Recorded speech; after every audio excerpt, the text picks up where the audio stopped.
Happy Halloween, everybody. Project 95.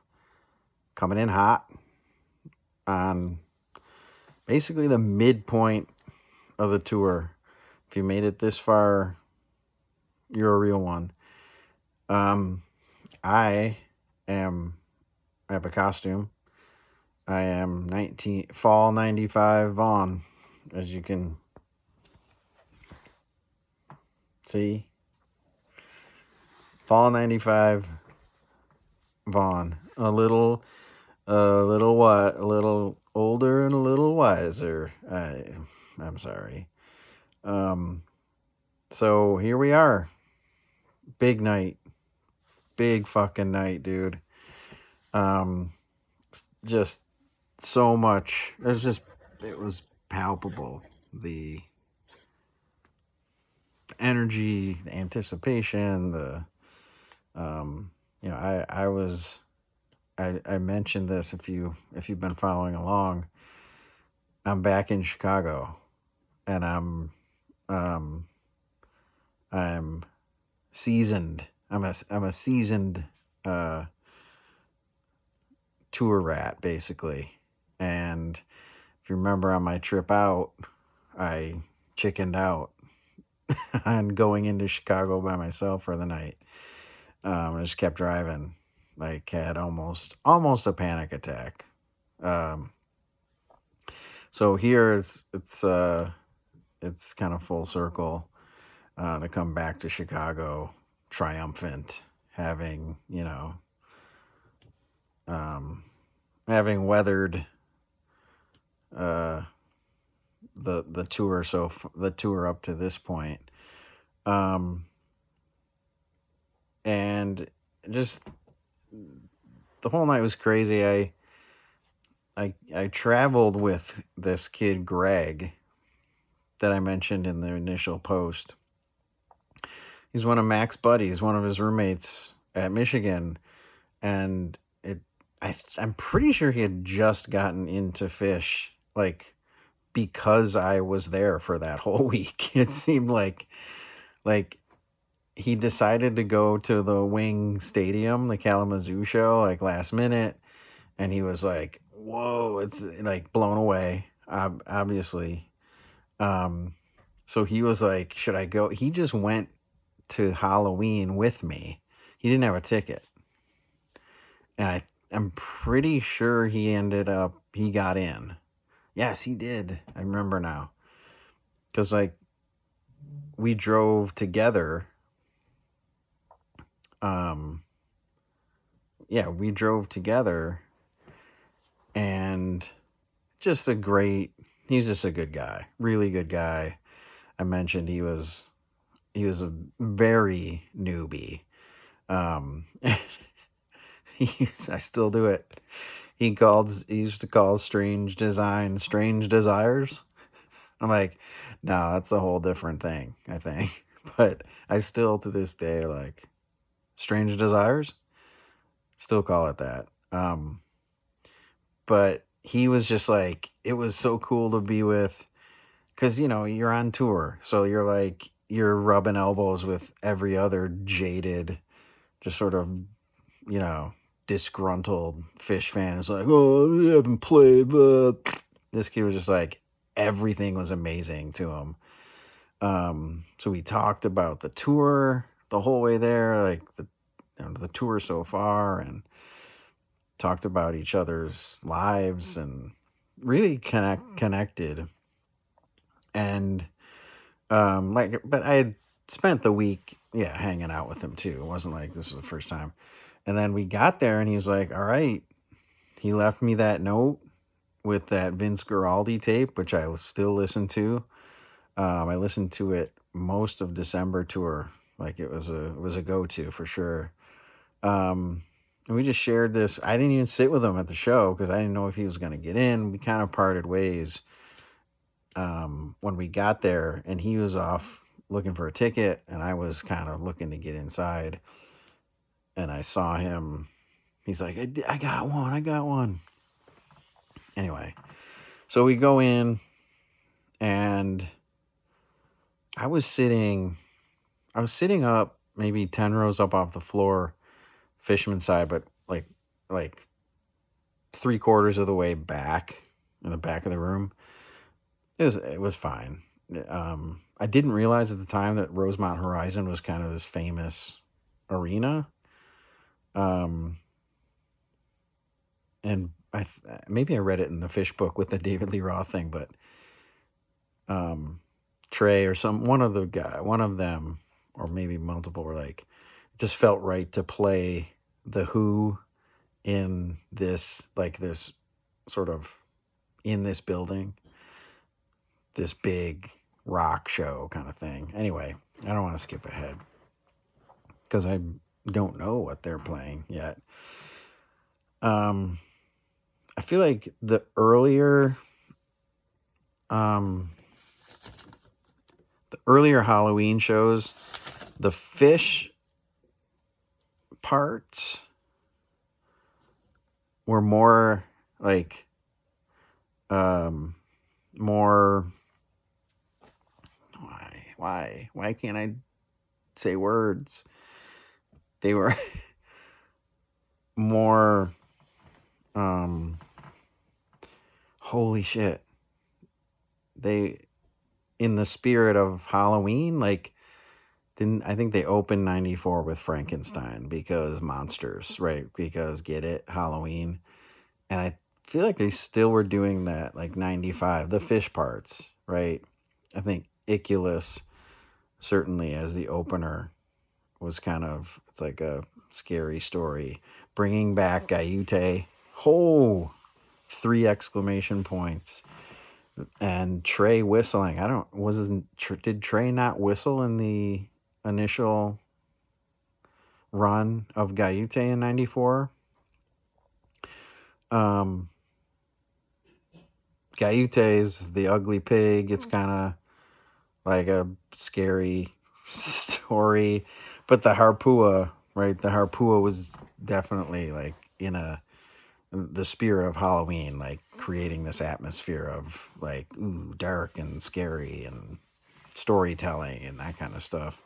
I feel like they honor that more in at least the first two. The first two Halloweens.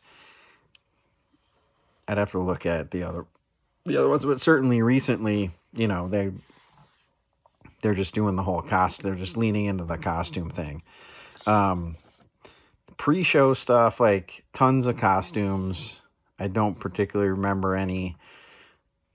I've been like the last like 2 weeks, I've been like, why don't I have a playbill?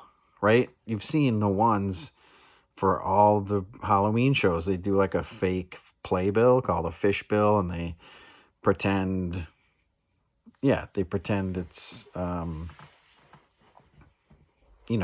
they pretend it's like a Broadway show kind of thing. And I'm like, that's not like me to not have one of those still.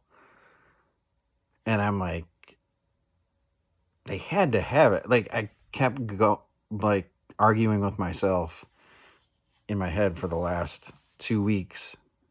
I'm like, if I don't have it, like my logic told me, if I don't have it, they didn't make one. And I just looked it up. They did not make one. And I was like, thank God. Like, if they had made one and I didn't have it, I don't even know if I would have done any of this Project 95 stuff if that were the case.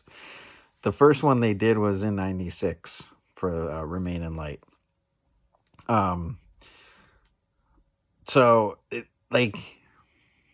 what was my backstage night in Wisconsin? That show was a blur. This first set was a blur because everybody's like, get to the costume, quote unquote. But the Harpua, they did a good job of sort of shaking everybody out of that funk with Gaiute Antelope Harpua, this just insane Harpua. Mike, I tried to narrate it a little bit in my notes. Mike dream sequence with raccoon and parents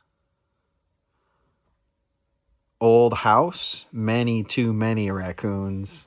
I many too many raccoons in Mike's inimitable uh, voice, um, and just that papa papa papa papa.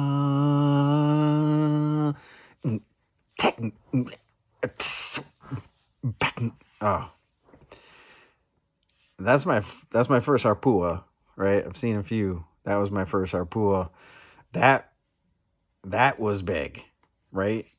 And it gets kind of lost in the wash of Halloween, but I thought they did a great job in this set of just like not of like just sort of um holding everybody's attention, right? The Iculus opener, like a lot of these are I've been talking about tour firsts or tour busts outs. First Iculus of the tour, first Gaiute since for a while, right? It was rumored that it was done. It was hung up. First Harpua, and just the Harpua set the tone for the rest of the show, really. That this was going to be a crazy show, not just a good show. This was going to be crazy. And they, I wrote Thriller. I haven't re-listened. I'm listening to the second set right now.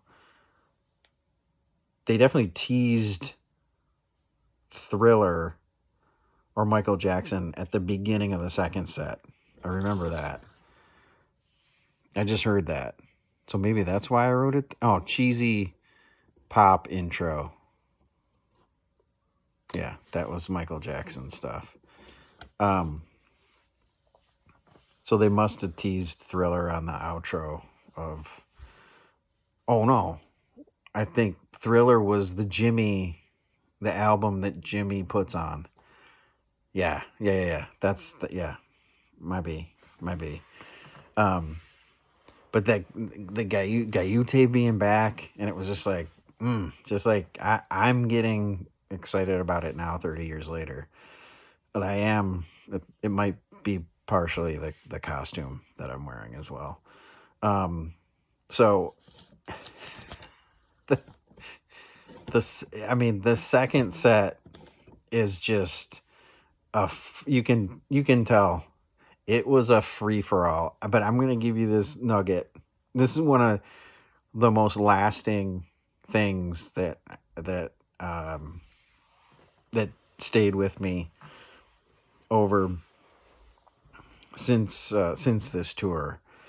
And I was sitting. It was just we're between sets, so I'm just kind of in my notes and flipping back. I'm just sitting there by myself, and I start to overhear these two guys sitting behind me, and they're talking about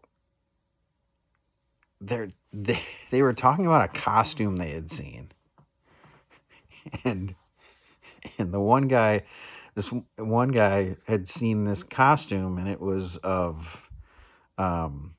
Back to the Future costume, and he's trying to explain it to his buddy.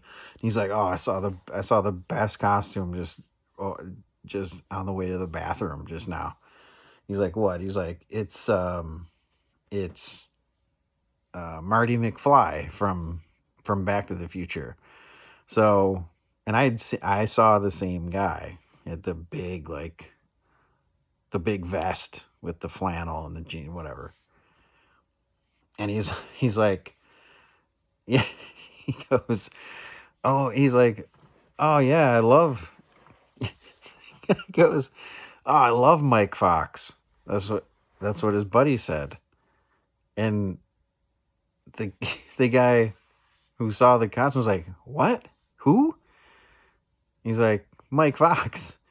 He's like, "What are you talking about?" He's like, Marty McFly Family Ties, like Michael J. Fox. He's like, oh, you weren't saying Michael J. Fox.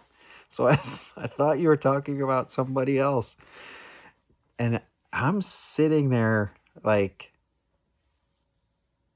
dying laughing to myself about it.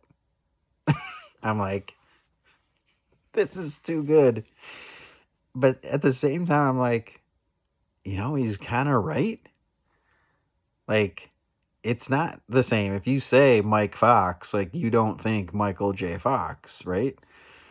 So when I say it's one of the most lasting things to come out of this whole experience, I say that because it's still a game that I play with Ed, our mutual Jam Boys mutual friend, Ed Long, um my old roommate. he, but I explained that whole interaction to him, and we just started riffing on it with other names, like um but playing it as a game, whereas like I say the name wrong and he's like, who are you talking about? And we do it until I say the name that everybody recognizes. So like, let's take like James Earl Jones. Okay.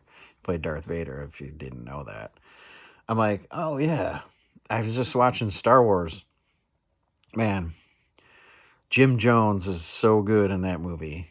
And then Ed would be like, Jim Jones? Who's that? Like he's the voice of Darth Vader.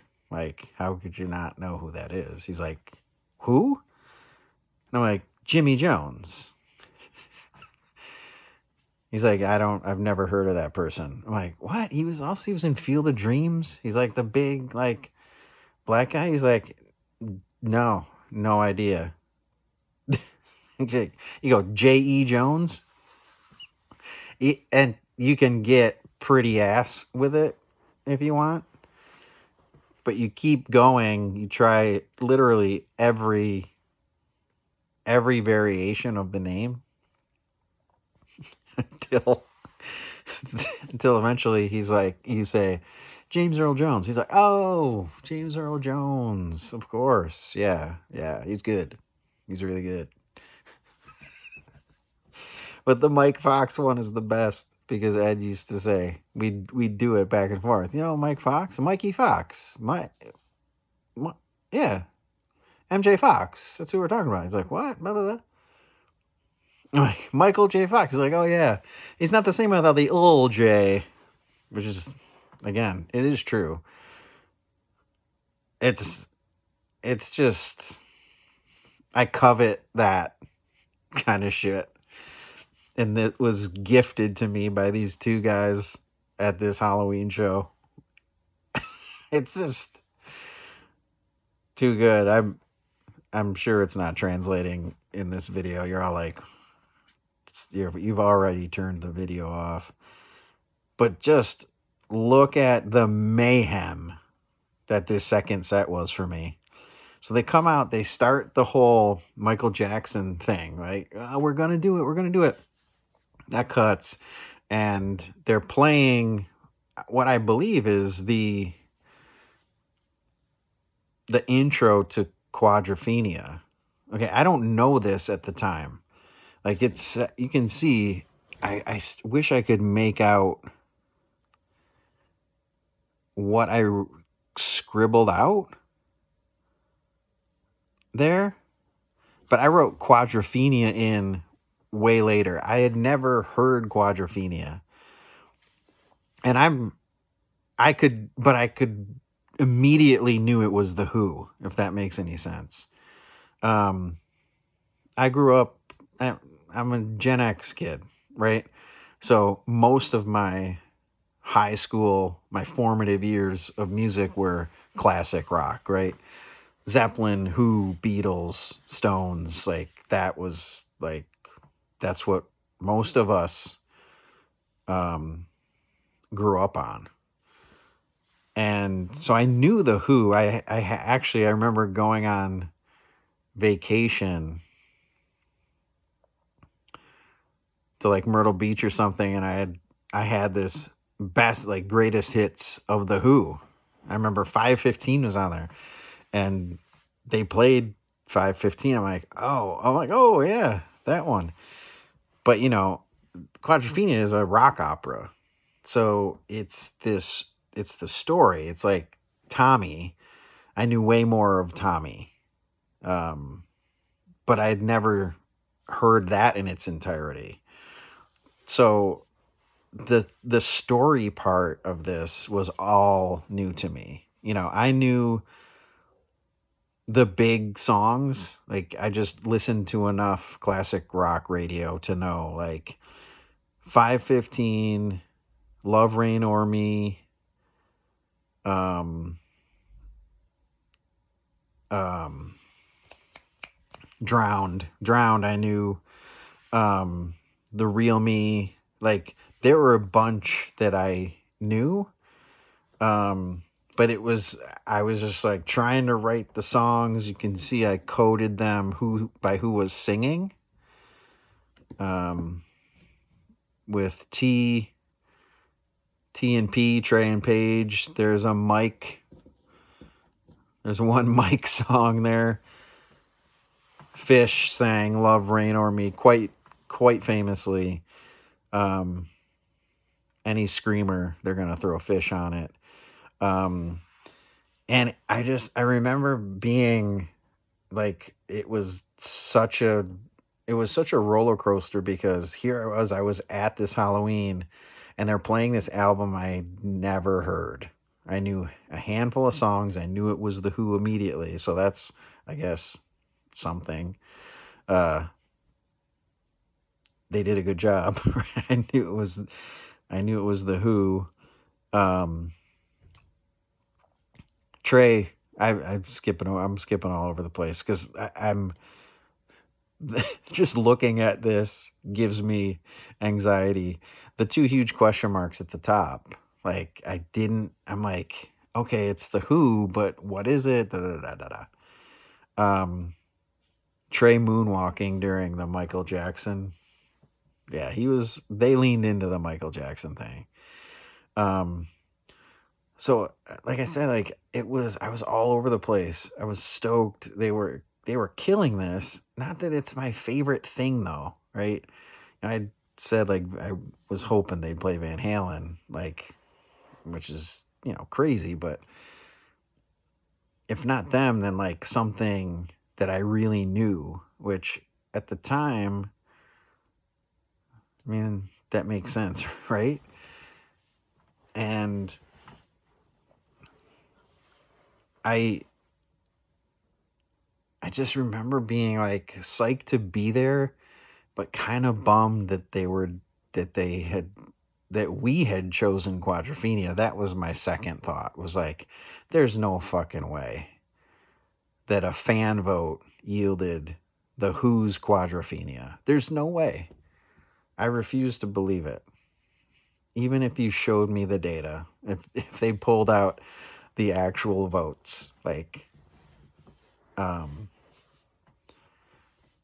I gotta believe they picked it, because it just, and who would pick this? Who would write this down? Be like, play the Who's Quadrophenia. Um, so I'm kind of going through it, like, just uh, in and out of focus. Time turns elastic. Just in and out of, not, I don't want to say interest, but just like, I was just, yearning for something that I knew, right? Um, but then I started getting into the story of it.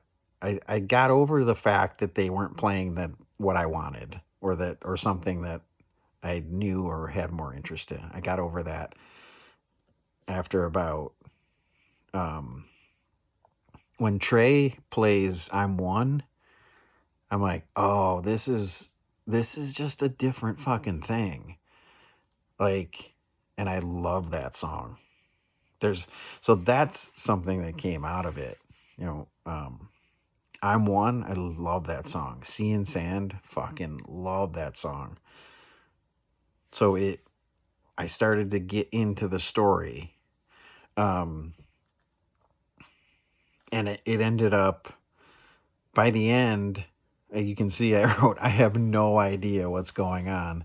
I haven't even mentioned they brought out horns. I don't think it was. I don't think it was giant country horns. I mean, this is easy to look up, but Dave Grippo was definitely there. Um, and it just, I just let go of all the bullshit of it. I'm just like, oh, they didn't play my thing, and they didn't, I don't know these songs and all that. And I was just like, just what are we doing here? Like, it's Halloween. We're inside the building. Like, just let it hit you. Pay attention. Like, and I did. It started to turn right around. I'm One. Um, so it was, and it was a whirlwind. It really was. Um, so coming off of that, they go into this third set, and this was no. I was gonna say this was my first 3-set show, but it was not. I was at New Year's Eve '94. It starts with the audience member not just unable, like so fucked up, he was unable to make the chest move. I noted that Wookiee can't make the move. And then prompted Fishman to say, everybody knows Wookiees can't play chess. Still running it with the chest smack. So they basically come out and continue the I have no idea what's going on with this 45-minute You Enjoy Myself. And it was akin to those Medeski jams, like the Medeski YEM that they did in Austin, where Grippo comes out and it gets crazy. The guys aren't on their own instruments, but they don't stop there. Like, it's a 45-minute. Then they do Jesus Left Chicago, which is I knew that from tapes of Veterans 94, 6/22 '94 Veterans Memorial Auditorium. Oh my god, dude. Yeah. So I'm stoked. Grippo did a big sax solo, got a 3 exclamation point. Day in the Life, Natch, and then a Susie with horns, which was so nice. I if there was an era of Phish that I wish I was around for. I mean, I was around, but I didn't, you know what I mean?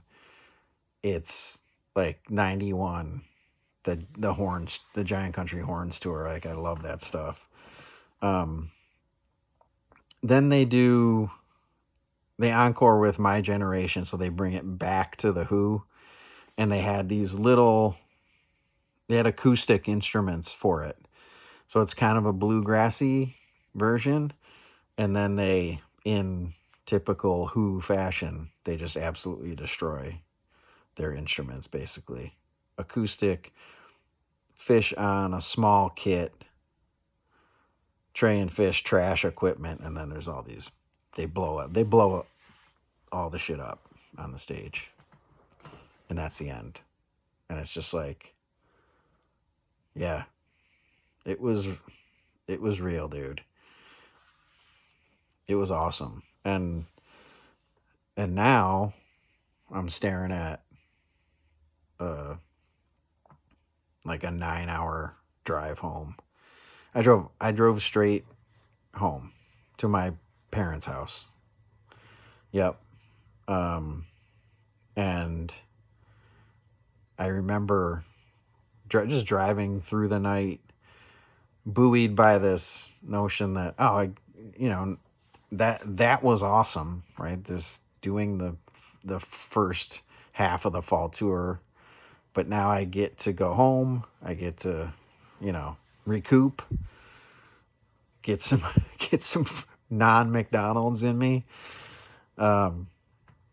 get the car worked on. That would be an issue coming up. But I remember the sun coming up as I was coming up 90 into Buffalo. And that's it. Let's put a lid on the first half of fall 95 of Project 95. This next week is nothing. No shows until I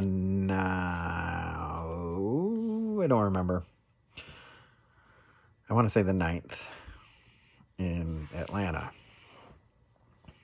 I'm gonna pop in over the next my next show is November 24th in Pittsburgh.